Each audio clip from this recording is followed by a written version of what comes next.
Hi friends, ഏവർക്കും ഹാജാസ് ക്ലാസ്സസിന്റെ മെം സീരീസിലേക്ക് സ്വാഗതം.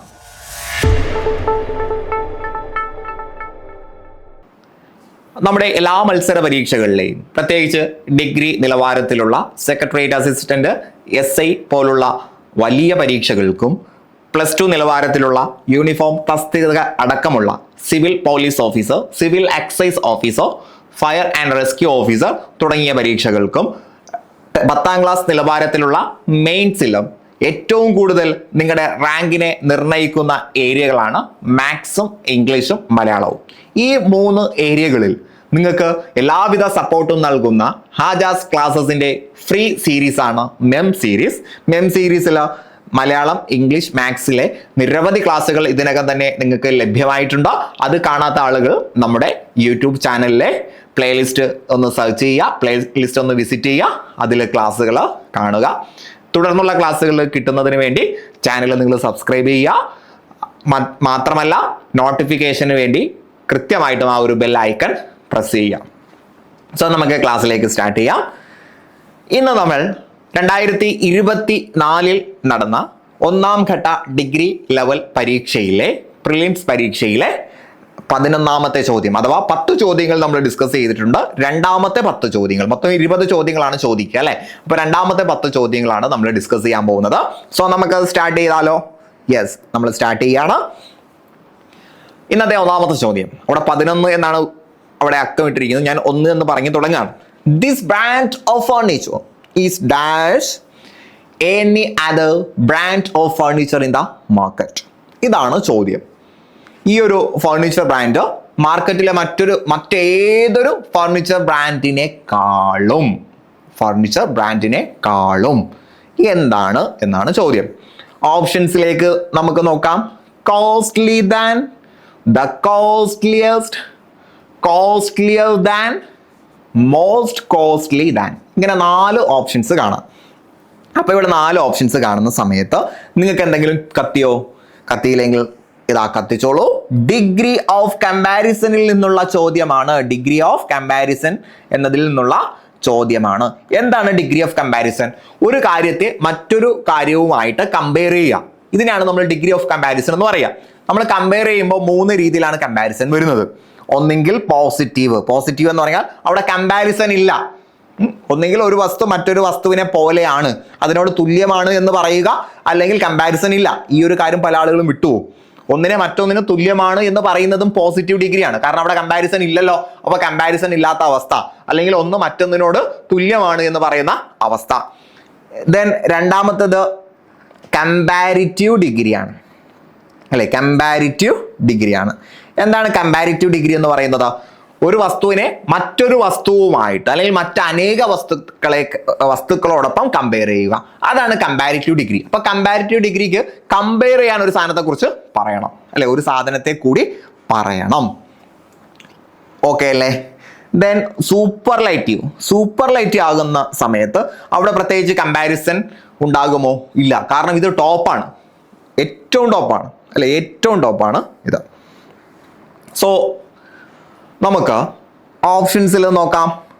This brand of furniture is dash any other brand എന്നാണ് പറഞ്ഞിട്ടുള്ളത്. അഥവാ ഇവിടെ ഒരു സാധനം പറഞ്ഞു, ഇവിടെ മറ്റൊന്ന് പറഞ്ഞു.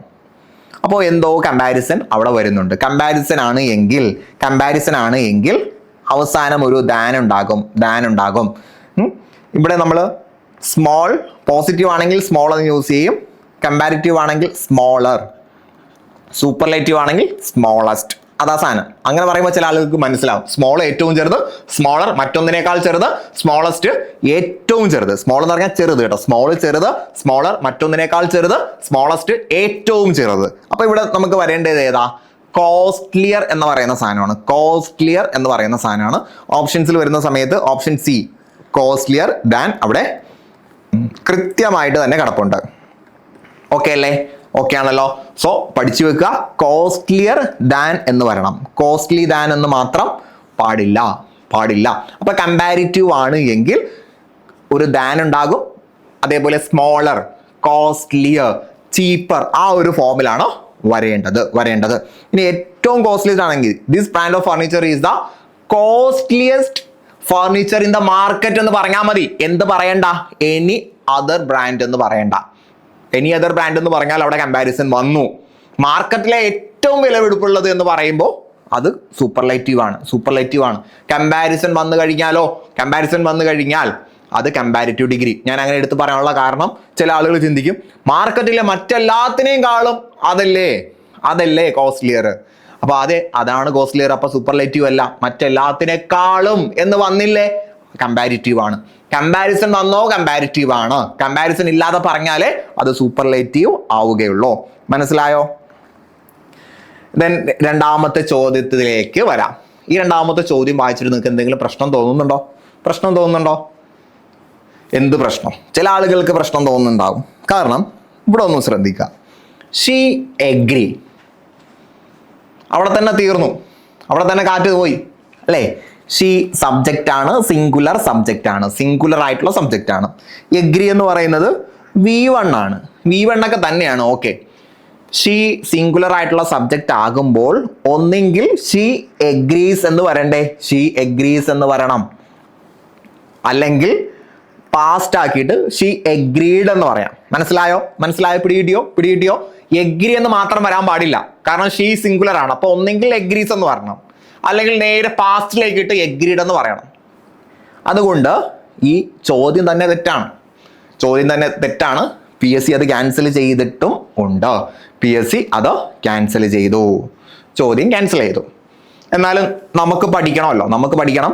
നമുക്ക് നോക്കാം. അവിടെ ഷീ എഗ്രീഡ് എന്നാണ് കറക്റ്റ് ആയിട്ട് വരേണ്ടത് കേട്ടോ. അത് വേറെ കാര്യം. ഷീ എഗ്രീഡ് എന്നാണ് വരേണ്ടത്. കാരണം എന്താണെന്നറിയോ? ഇവിടെ ഒരു വേറെ കിടപ്പ് കണ്ടില്ലേ? വേറെ പാസ്റ്റ് അല്ലേ? വേറെ പാസ്റ്റ് ആയതുകൊണ്ട് നമുക്ക് ഇവിടെയും പാസ്റ്റ് കൊടുത്ത് ഷീ എഗ്രീഡ് ആക്കാം. നമ്മൾ ഷീ എഗ്രീഡ് ആക്കിയിട്ട് ഉത്തരം ചെയ്യാൻ പോവാണ്. She agreed. എഗ്രി എന്ന് പറയുന്ന സബ്ജക്റ്റ് വരുമ്പോൾ ഏത് പ്രിപ്പോസിഷൻ കൊടുക്കുമെന്നാണ് സാധാരണ. എഗ്രി വന്നതിന് ശേഷം ഒരു വ്യക്തിയുടെ പേരാണ് എങ്കിൽ എഗ്രി വിത്ത് സംവൺ, ഒരാളോട്, ഒരു പേഴ്സന്റെ പേരാണെങ്കിൽ എഗ്രി വിത്ത് കൊടുക്കാം. നമ്മൾ ഒരാളുമായിട്ട് യോജിച്ചു പോവുകയാണ് എങ്കിൽ എഗ്രി വിത്ത് മൈ ഫ്രണ്ട് എന്നൊക്കെ പറയാം. അപ്പൊ ഇവിടെ ഒരാളോട് വ്യക്തിയുടെ പേര് പറയുന്നുണ്ടോ? ഇല്ല, അപ്പൊ പറയാറില്ല.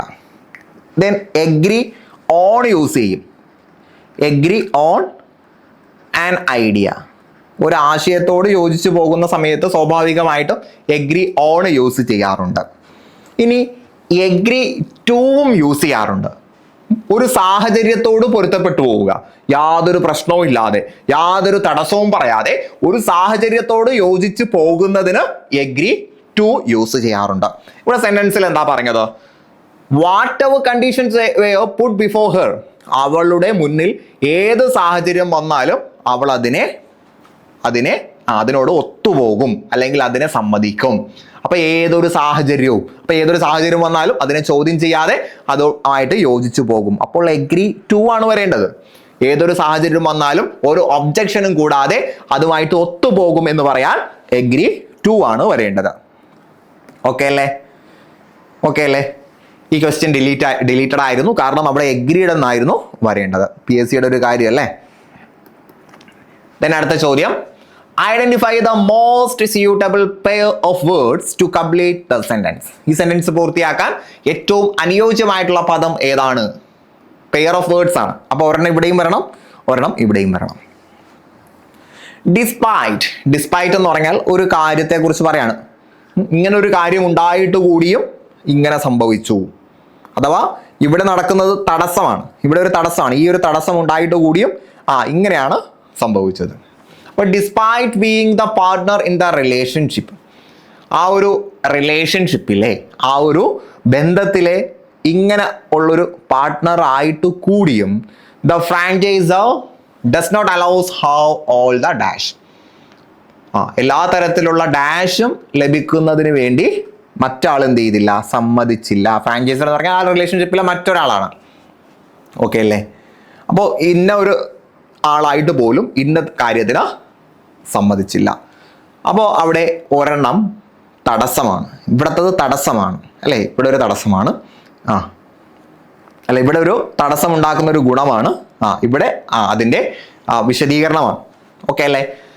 സോ നമുക്ക് നോക്കാം, ഓപ്ഷനിൽ വരുന്ന സമയത്ത് സിൻസിയർ അല്ലെ, സിൻസിയർ ആത്മാർത്ഥതയുള്ള. അപ്പൊ ഡിസ്പൈറ്റ് എന്ന് പറയുമ്പോൾ തന്നെ അവിടെ ഒരു തടസ്സത്തെയാണ് സൂചിപ്പിക്കുന്നത്. സോ അവിടെ നമുക്ക് എന്ത് കൊടുക്കാൻ സാധ്യതയില്ല, സിൻസിയർ കൊടുക്കാൻ സാധ്യതയില്ല. ദെൻ വൾനറബിൾ എന്ന് പറയുമ്പോൾ അത്ര നല്ലതല്ലാത്ത എന്നാണ് അല്ലേ. Then does not have all the powers എന്ന് പറയുമ്പോൾ അത് ശരിയാവില്ല. ഓതേരിറ്റേറ്റീവ് ലീഗാലിറ്റീസും അതും കറക്റ്റ് അല്ല. ഇവിടെ കറക്റ്റായിട്ട് വരുന്നത് ഓപ്ഷൻ ഡി ആണ്, ഡൊമിനൻറ്റ് ആൻഡ് അഡ്വാൻറ്റേജസ് എന്നുള്ളതാണ് കറക്റ്റ്. വളരെ ഡൊമിനൻ്റ് ആയിട്ടുള്ള അഥവാ ഡൊമിനൻ്റ് എന്ന് പറഞ്ഞാൽ എന്താ, മേൽക്കോയ്മ ഉള്ളതാണ് കേട്ടോ. അപ്പോൾ ഇവിടെ റിലേഷൻഷിപ്പിൽ ഡൊമിനൻ്റ് ആയിട്ടുള്ള ആളാണ് അഡ്വാൻറ്റേജസ് എടുക്കുന്നത്. അത് നിങ്ങൾക്ക് കൃത്യമായിട്ടും അറിയുമോ എന്നാ ചോദിക്കുക. ഒരു റിലേഷൻഷിപ്പിൽ ഡൊമിനൻ്റ് ആയിട്ടുള്ള ആളാണ്, ഡൊമിനൻ്റ് എന്ന് പറഞ്ഞാൽ എന്താ, അയാളായിരിക്കും ഭരിക്കുന്നത്. ഡൊമിനൻ്റ് ആയിട്ടുള്ള ആളുകളാണ് അഡ്വാൻറ്റേജസ് എടുക്കുന്നത്. അപ്പോൾ ഒരു സ്വാഭാവികമായിട്ടും ഡൊമിനൻ്റ് ആയിട്ടുള്ള ഒരു പാർട്ട്ണറിന് എന്ത് കിട്ടണം, റിലേഷൻഷിപ്പിലോ അഡ്വാൻറ്റേജ് കിട്ടണം. പക്ഷേ ഡൊമിനൻ്റ് ആയിട്ട് കൂടിയും അയാൾക്കിത് കിട്ടിയിട്ടില്ല. ഡൊമിനൻ്റ് ആകുമ്പോൾ അത് കിട്ടേണ്ടതാണ്, പക്ഷെ അത് കിട്ടിയിട്ടില്ല. ഓക്കെ അല്ലേ, ക്ലിയർ ആയോ? ഡിസ്പൈറ്റിന്റെ പ്രയോഗം അങ്ങനെയാണ്, ഒരു സാധനം ഉണ്ടാകുമ്പോൾ മറ്റത് ഉണ്ടാകേണ്ടതാണ്, പക്ഷെ അത് ഉണ്ടായില്ല. ദെൻ അടുത്ത ചോദ്യത്തിലേക്ക് വരാം. We are happy that our chief minister with the members of his cabinet dash to be present at the function. നമുക്ക് വളരെ സന്തോഷമുണ്ട്. കാരണം എന്താണെന്നറിയോ, അവർ ചീഫ് മിനിസ്റ്റർ, നമ്മുടെ പ്രധാനമന്ത്രിയും വിത്ത് ദ മെമ്പേഴ്സ്, അദ്ദേഹത്തിനോടൊപ്പം ആരും ഉണ്ടായിരുന്നു, ക്യാബിനറ്റ് മെമ്പേഴ്സും ആരും ഉണ്ടായിരുന്നു. അവരെല്ലാം കൂടി നമ്മുടെ പ്രോഗ്രാമിലേക്ക് അറ്റൻഡ് ചെയ്യാൻ വേണ്ടി വരികയാണ്. അതുകൊണ്ട് നമുക്ക് വളരെയധികം സന്തോഷമുണ്ട്. സോ ഇവിടെ ഏതാണ് കൊടുക്കേണ്ടത്? ഇപ്പോൾ ഇവിടെ വി ആർ ഹാപ്പി എന്ന് പറഞ്ഞു അല്ലേ, വി ആർ ഹാപ്പി എന്ന് പറഞ്ഞു. അപ്പോൾ നമുക്ക് സന്തോഷമുണ്ട് എന്ന് പറയും. പിന്നെ ദാറ്റ് അവർ ചീഫ് മിനിസ്റ്റർ, നമ്മുടെ ചീഫ് മിനിസ്റ്റർ. പിന്നെ രണ്ടാമത്തെ സബ്ജക്റ്റ് വന്നു അല്ലേ, രണ്ടാമത്തെ സബ്ജക്റ്റ് അത് ചീഫ് മിനിസ്റ്റർ എന്നുള്ളതാണ് രണ്ടാമത്തെ സബ്ജക്റ്റ് അല്ല. വി ആർ ഹാപ്പി, ഇവിടെ സെന്റൻസ് പൂർത്തിയായി. നമ്മൾ വളരെയധികം സന്തോഷവാന്മാരാണ്. എന്നിട്ട് അതിന്റെ വിശദീകരണം, ദാറ്റ് എന്നത് റിലേറ്റീവ് പ്രൊനൗൺ ആണ് അല്ലേ, ഇതിന് ശേഷം വരുന്ന പിന്നെ ഒരു ക്ലോസ് ആയിരിക്കും. ദാറ്റിന് ശേഷം വരുന്നത് പിന്നെ ഒരു സബ്ജക്റ്റും പിന്നെ ഒരു വേർബൊക്കെ ആയിരിക്കും. അപ്പോൾ ഇവിടുത്തെ സബ്ജക്റ്റ് ആണ് അവർ ചീഫ് മിനിസ്റ്റർ, നമ്മുടെ ചീഫ് മിനിസ്റ്റർ. ഒരാളാണോ, രണ്ടുപേരാണോ, അതോ 3 പേരാണോ? അവർ ചീഫ് മിനിസ്റ്റർ എന്ന് പറയുമ്പോൾ നമ്മുടെ പ്രധാനമന്ത്രിയാണ് ഇവിടുത്തെ സബ്ജക്റ്റ്. അവർ നോക്കരുത്, ചില ആളുകൾ അവർ നോക്കിയിട്ട് നേരെ 6 കൊണ്ട് വെക്കും. അവർ നോക്കിയിട്ട് 6 കൊണ്ട് വെക്കരുത്, കാരണം അവിടുത്തെ ഉദ്ദേശം പ്രധാനമന്ത്രി മാത്രമാണ്. പിന്നെ ചില ആളുകൾ വിത്ത് ദ മെമ്പേഴ്സും കൂടെ ഉണ്ടല്ലോ, പ്രധാനമന്ത്രി അല്ലല്ലോ, മെമ്പേഴ്സും കൂടി ഉണ്ടല്ലോ. അപ്പോൾ മനസ്സിലാക്കുക, ഒരു സബ്ജക്റ്റിനോടൊപ്പം വിത്ത് അല്ലെങ്കിൽ അലോങ് വിത്ത് ഒക്കെ വന്നു കഴിഞ്ഞാൽ അവിടെ പരിഗണിക്കേണ്ടത് ഇതിന് മുന്നേ ഉള്ള ആളാണ്, വിത്തിന് മുന്നേ ഉള്ള ആളാണ്. അയാളാണ് മെയിൻ, അയാളെയാണ് നമ്മൾ ഉദ്ദേശിച്ചത്. അയാൾ വന്നപ്പോൾ മറ്റൊരാളും കൂടി വന്നു എന്നേ ഉള്ളൂ. അയാൾ വന്നോട്ടെ, കൂടുതലുള്ള ആൾക്കാർ വന്നോട്ടെ, നമ്മൾ അവരെ നോക്കുന്നില്ല. അപ്പോൾ വിത്ത്, അലോങ് വിത്ത്, ടുഗദർ, ഒപ്പം എന്നർത്ഥം വരുന്ന സാധനങ്ങളൊക്കെ വന്നു കഴിഞ്ഞാൽ അവിടെ നമ്മൾ പരിഗണിക്കേണ്ടത് അതിന് മുന്നേ ഉള്ള സബ്ജക്റ്റിനെയാണ്, കാരണം അയാളെയാണ് നമുക്ക് വേണ്ടത്. സോ നമുക്ക് ചീഫ് മിനിസ്റ്ററിനെ മാത്രം മതി. കൂടെ മെമ്പേഴ്സ് വരട്ടെ, ഒരാൾ വരട്ടെ, 2 ആൾ വരട്ടെ, 100 പേര് വരട്ടെ, നമുക്കൊരു പ്രശ്നമല്ല. നമുക്ക് ചീഫ് മിനിസ്റ്റർ ഉണ്ട്, അദ്ദേഹം സിംഗുലർ ആണ്. സോ നമുക്ക് സിംഗുലർ ആയിട്ടുള്ള സബ്ജക്റ്റിന് ഓക്സിലറി അല്ലെങ്കിൽ മെയിൻ വേർബിനെയാണ് കിട്ടേണ്ടത്. ഓപ്ഷൻസിലേക്ക് വരാം. ഓപ്ഷൻസിലെല്ലാം ഓക്സിലറി ആണ്. ഇതിൽ സിംഗുലർ ആയിട്ടുള്ളത് ഈസ് ആണ്. അപ്പൊ ഈസ് ആണ് ഉത്തരം. 6ഉം വില്ലും ഹാഡും ഒന്നും വരില്ല, 6 വരില്ല, 6 പ്ലൂറലാണ്. ചില ആളുകളുടെ സംശയം വില്ലും ഹാഡും വന്നുകൂടെ അല്ലെ. സബ്ജക്റ്റ് സിംഗുലർ ആണെങ്കിൽ വില്ലും വരാം, ഹാഡും വരാം. പക്ഷേ സെന്റൻസിന്റെ തുടക്കത്തിൽ നോക്കിക്കോളൂ, ഇവിടെ വി ആർ ഹാപ്പി അല്ലേ. അപ്പൊ നമുക്ക് മനസ്സിലായി ആ ഒരു സെന്റൻസ് പ്രസന്റ് ആണെങ്കിൽ ഒന്നെങ്കിൽ ഈസ് വരണം അല്ലെങ്കിൽ 6 വരണം. അപ്പൊ നമുക്ക് ചീഫ് മിനിസ്റ്റർ സിംഗുലർ ആയതുകൊണ്ട് 6 കൊടുക്കാൻ കഴിയില്ല, ഈസേ കൊടുക്കാൻ പാടുള്ളൂ. അതുകൊണ്ടാണ് നമ്മൾ ഈസ് ഉത്തരമായിട്ട് സെലക്ട് ചെയ്തത്. ക്ലിയർ ആയല്ലോ? അവർ ചീഫ് മിനിസ്റ്റർ എന്നുള്ളത് സിംഗുലർ ആണ്. ഇത് കോൺകേർഡ് എന്ന് പറയുന്ന ഏരിയ, സബ്ജക്റ്റ് വേർബ് എഗ്രിമെന്റ് പഠിപ്പിക്കുന്ന കോൺകേർഡ് എന്ന ഏരിയയിൽ നിന്നുള്ള ചോദ്യമായിരുന്നു. ദെൻ 15ാമത്തെ ചോദ്യം നോ സൂണർ ദാൻ. വളരെ വളരെ ഇമ്പോർട്ടൻ്റ് ആയിട്ടുള്ള ഒരു പ്രയോഗമാണ്.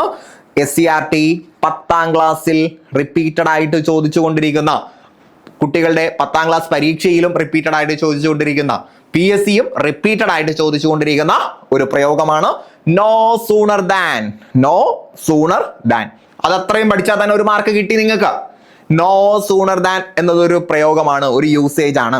അഥവാ ഒരു സെന്റൻസിൽ ഒരു ഭാഗത്ത് നോ സൂണർ ഉണ്ട് എങ്കിൽ അതിനർത്ഥം കുറച്ച് വേർഡ്സ് വന്നു കഴിഞ്ഞിട്ട് അപ്പുറത്ത് എവിടെയെങ്കിലും ഒരു ദാൻ ഉണ്ടാവും. നോ സൂണർ ഉണ്ടോ, അകത്ത് എവിടെയെങ്കിലും ഒരു ദാൻ ഉണ്ടാകും. അപ്പൊ നോ സൂണർ ദാൻ പഠിച്ചു വെക്കുക. നോ സൂണർ ദാൻ എന്ന് തന്നെ പഠിച്ചു വെക്കുക. അപ്പൊ നോ സൂണറിൽ തുടങ്ങുന്ന ഒരു സെന്റൻസ് കണ്ടു കഴിഞ്ഞാൽ നിങ്ങൾ ആദ്യം തന്നെ ചിന്തിക്കേണ്ടത് എവിടെയെങ്കിലും ദാൻ വന്നിട്ടുണ്ടോ, ഓപ്ഷൻസിൽ എവിടെയെങ്കിലും ദാൻ വന്നിട്ടുണ്ടോ എന്നാണ്. ഓപ്ഷൻസിൽ നോക്കുമ്പോൾ വെൻ വന്നിട്ടുണ്ട്, ദെൻ വന്നിട്ടുണ്ട്, ആൻഡ് വന്നിട്ടുണ്ട്, ദാൻ. അപ്പൊ തന്നെ നമുക്ക് ഉത്തരത്തിലേക്ക് വരാം, അല്ലെ, ഉത്തരത്തിലേക്ക് പോകാം. ഒരു സംശയവും അവിടെ വരേണ്ട ആവശ്യമില്ല. ഓക്കെ അല്ലേ? ഇനി നോ സൂണർ ദാൻ വരുമ്പോൾ ഈ ഒരു തലത്തിൽ ചോദ്യം വരും. അല്ലെങ്കിൽ ചോദ്യം വരുന്നത് എവിടെയാണെന്നറിയോ? ദാ ഇവിടെ ഒരു ഓക്സിലറി കിടപ്പുണ്ടല്ലോ, ഇവിടെ ഡാഷ് തരും. അതോടൊപ്പം തന്നെ ഇവിടെ ഒരു വേർബ് കിടപ്പുണ്ടല്ലോ, ഇവിടെയും ചോദ്യം വരും. അപ്പൊ നോ സൂണർ ദാൻ എന്നുള്ളത് വിശദീകരിച്ച് പഠിപ്പിക്കേണ്ട ഒരു ക്ലാസ് അല്ല. എങ്കിലും ഞാൻ ജസ്റ്റ് ഒന്ന് പറയാം. നോ സൂണറിന് ശേഷം ഒരു സെന്റൻസ് ഉണ്ടാവും, അഥവാ ഒരു ക്ലോസ് ഉണ്ടാവും. ഇവിടെ ഒരു ക്ലോസ് ഉണ്ടാവും. ദെൻ ദാനിന് ശേഷവും ഒരു ക്ലോസ് ഉണ്ടാവും. CLAUSE ആണ് കേട്ടോ, CLAUSE. ഇവിടെയും ഒരു ക്ലോസ് ഉണ്ടാവും. ക്ലോസ് എന്ന് പറയുമ്പോൾ ഒരു സബ്ജക്റ്റും വെർബും കൂടി ചേരുന്നതാണ്, ഒരു സബ്ജക്റ്റും പ്രെഡിക്കേറ്റും കൂടി ചേരുന്നതാണ് ഒരു ക്ലോസ് എന്ന് പറയുന്നത്. അപ്പൊ ഇവിടെ നോ സൂണറിന് ശേഷം വരുന്ന ക്ലോസ് ഒന്നെങ്കിൽ ഹാഡ്, സബ്ജക്റ്റിന് മുന്നേ ഹാഡ് ഉണ്ടാവും കേട്ടോ, had plus subject plus V3 ആയിരിക്കും.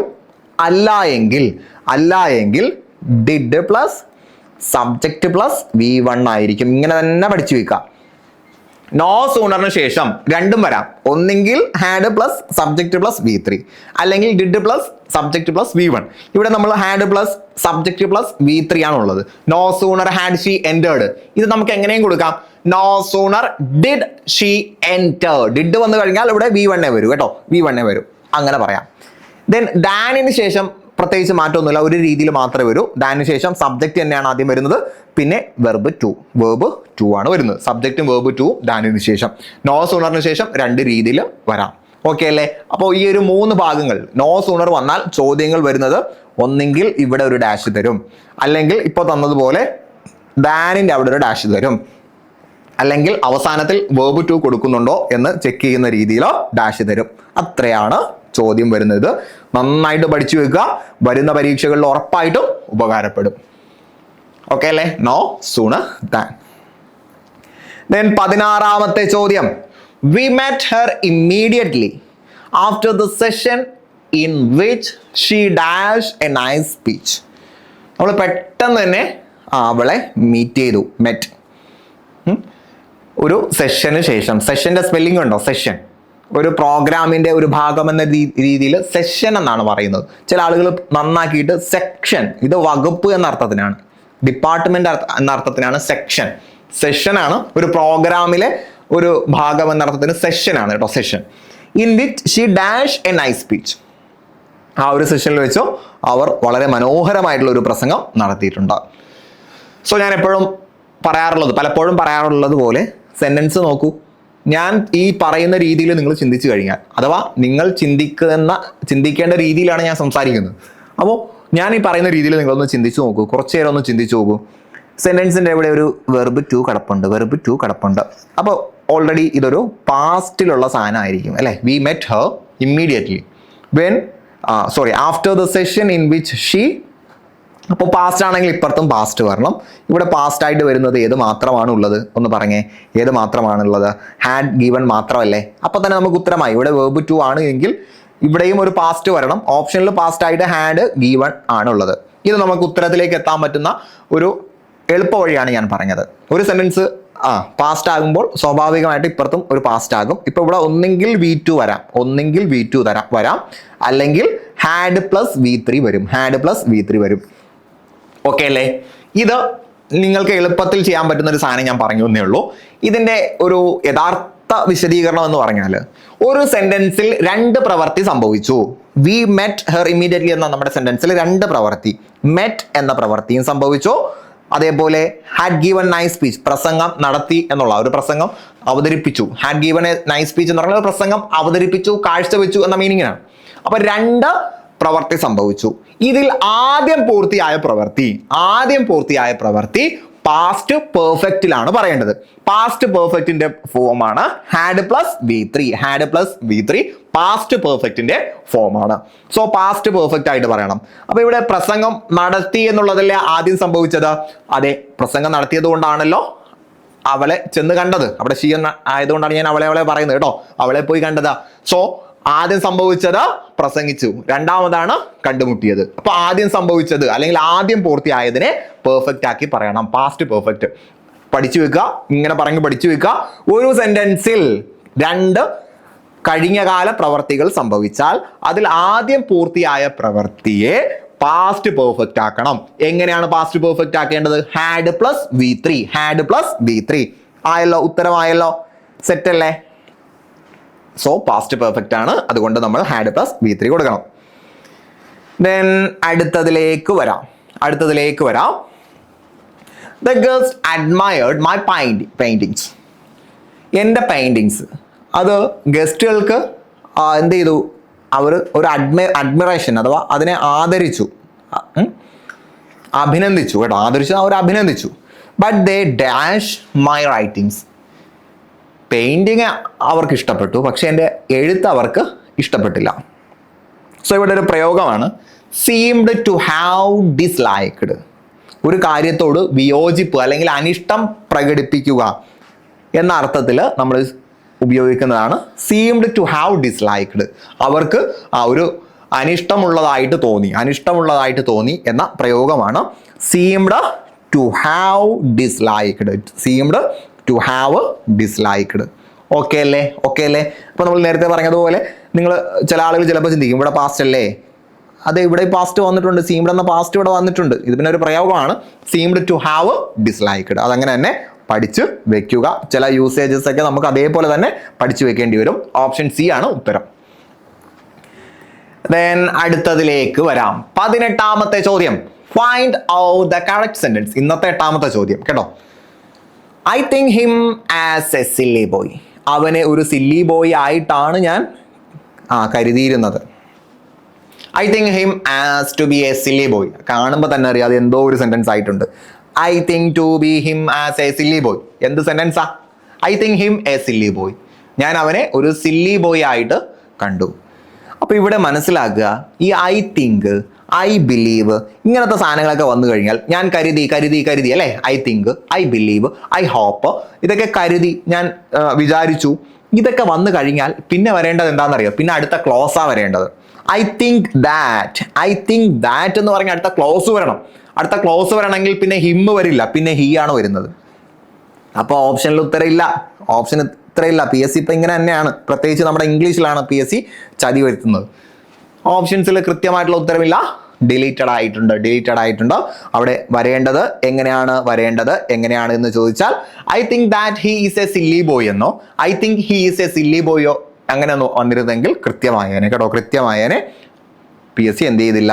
ശരിയായിട്ടുള്ള ഉത്തരം കൊടുത്തില്ല. PSCക്ക് ശരിയായിട്ടുള്ള ഉത്തരം അറിയില്ലെങ്കിൽ പിന്നെ എന്തിനാ നമ്മളോട് ചോദിക്കുന്നത് അല്ലേ? സോ നമുക്ക് PSC ചോദിക്കാൻ പറ്റില്ല, നമുക്ക് പഠിച്ചു വെക്കാം. സോ ഐ തിങ്ക് വന്നു കഴിഞ്ഞാൽ പിന്നെ ദാറ്റ് ആണ്. I hope that, I wish that, പിന്നെ ഒരു സബ്ജക്റ്റും പിന്നെ അതുമായിട്ട് ബന്ധപ്പെട്ട പ്രെഡിക്കേറ്റും ആണ് വരേണ്ടത്. നമ്മുടെ ഓപ്ഷനിൽ അങ്ങനെയുള്ള സാധനങ്ങളൊന്നുമില്ല. ഓപ്ഷൻ മൊത്തത്തിൽ നമുക്ക് വെട്ടാം, കാരണം PSC ഡിലീറ്റ് ചെയ്ത സാധനമാണ്. ദെൻ അടുത്ത ചോദ്യത്തിലേക്ക് വരാം. ഓർണിത്തോളജിയുടെ അർത്ഥം എന്താണ്? ഇത് SCERTയിലെ പഴയ പാഠപുസ്തകം. കാരണം 2024 ടെക്സ്റ്റ് ബുക്ക് റിവൈസ് ചെയ്തു. അതിന് മുന്നേ ഉള്ള ടെക്സ്റ്റ് ബുക്കിലെ പാഠഭാഗത്തു നിന്നുള്ള ചോദ്യമാണ് ornithology.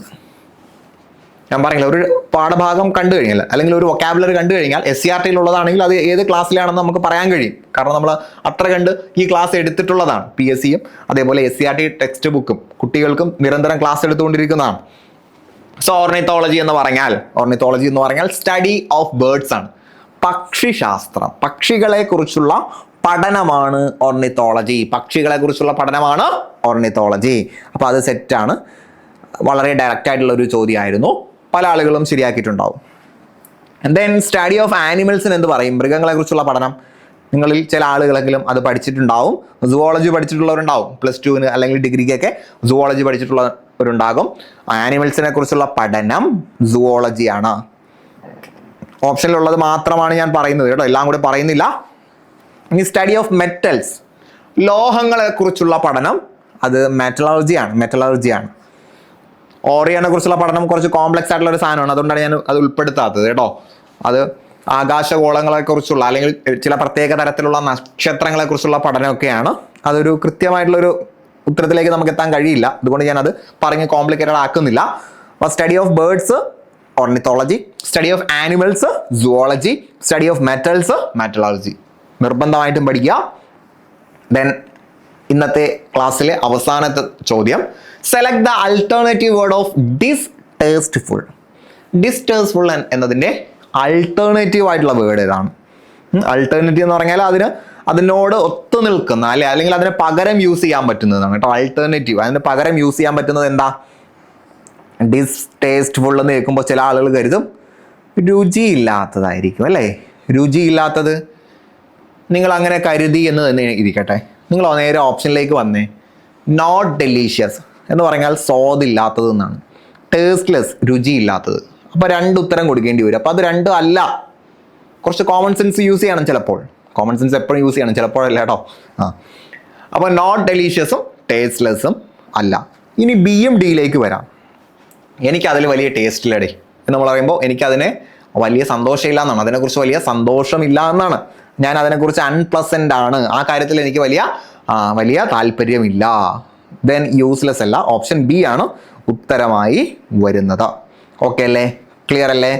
So dear friends, 2024 degree പ്രിലിംസിലെ 20 ചോദ്യങ്ങൾ 2 ക്ലാസ്സിലായിട്ട് നമ്മൾ വളരെ ഡീറ്റെയിൽ ആയിട്ട് ഡിസ്കസ് ചെയ്തിട്ട് കഴിഞ്ഞു. ഇനി പുതിയൊരു എക്സാമിലെ ചോദ്യവുമായിട്ട് നമുക്ക് അടുത്ത ക്ലാസ്സിൽ കണ്ടുമുട്ടാം. റെഡി ആയിട്ടിരിക്കുക. സോ നന്നായിട്ട് പഠിക്കുക. നിങ്ങൾ ആഗ്രഹിക്കുന്ന സ്വപ്ന ജോലിയിലേക്ക് ഈ ഒരു വർഷം എത്തിപ്പെടാൻ നിങ്ങൾക്ക് കഴിയട്ടെ എന്ന് ആത്മാർത്ഥമായി ആശംസിച്ചുകൊണ്ട് ഞാൻ നിർത്തുന്നു. Wish you good luck and good bye.